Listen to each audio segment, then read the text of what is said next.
I'm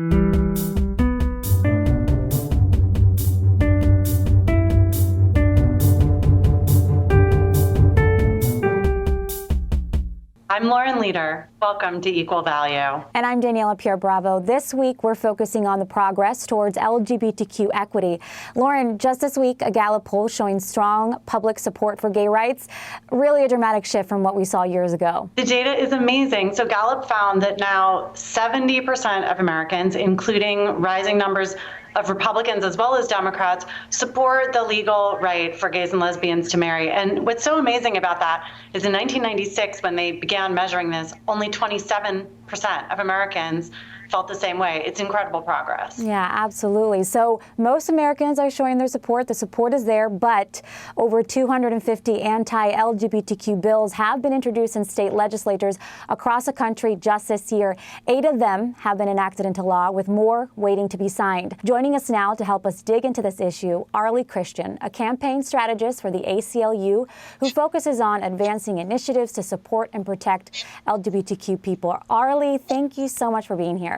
Thank you both for having me, and happy Pride to everyone. Happy Pride, Arli. So just along those lines, I think a great place to start is just to level set. How do you look at the state of LGBTQ equity today? Yeah, like you mentioned in the statistics, we're at sort of a funny spot in our history and acceptance. We've seen increased visibility of LGBTQ people across the country.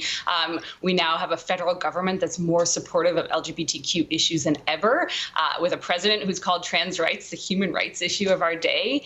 And at the same time, on the state level, in state legislatures across the country, this past session was brutal. We saw hundreds of bills attacking LGBTQ rights. And we've seen a new and particularly harmful ways of attacking mostly trans youth. We have seen bills that are attempting to block trans youth from participating in school sports and block trans youth from accessing life-saving care. So we are really looking at a very divided country in terms of understanding of LGBTQ people, and particularly trans folks, as well as that move towards acceptance and recognition. Yeah, and not just trans youth, but trans girls in particular.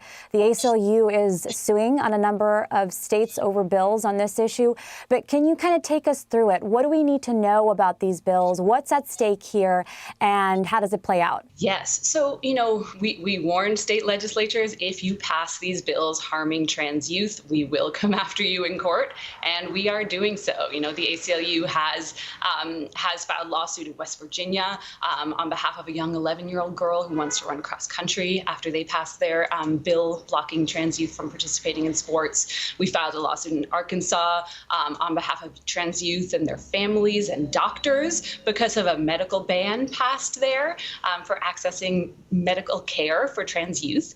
And we are preparing more lawsuits in more states. These attacks are not coming out of thin air. These are part of a coordinated push by conservative groups that have lobbied politicians to make trans issues somewhat of a wedge issue. And these are fear-based narratives, as you said, really focused on trans girls, which is so particularly harmful.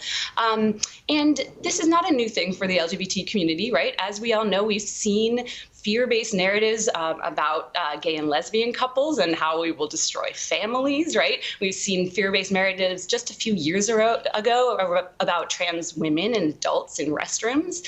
And now we're seeing it focused in on trans children. So it's nothing new, but it's incredibly harmful, and we will attack and fight these bills however we can.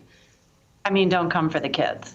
Leave the kids alone. It's just don't come for the kids. So Arli, obviously, there are some really dire issues facing the LGBTQ community, but I also wanted to ask you about what you're optimistic about. I understand that the ACLU is working with the Biden administration on some important policy changes. One thing we are working on at the ACLU is a campaign to get the Biden administration to improve the federal gender marker change policy to make sure that all trans, intersex, and non-binary folks have access to accurate IDs that reflect who we are.